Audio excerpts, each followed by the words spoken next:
మీరు కమిషన్ పెట్టినప్పటి నుంచి యాజ్ ఆన్ టుడే వరకు విమెన్ ఇష్యూస్ చూసినప్పుడు మీరు ఫీల్ అయింది ఏంటండి యాక్చువల్లీ? అంటే మహిళ అనగానే ఇదివరకు ఎలా ఉండేది అంటే చదువు లేదు కాబట్టి ప్రాబ్లమ్స్ ఎదుర్కొంటున్నారు వాళ్ళు.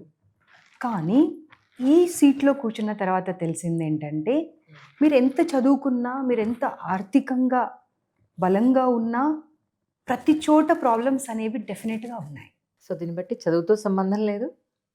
ఆర్థిక స్వావలంబనతో సంబంధం లేదు. లేదు.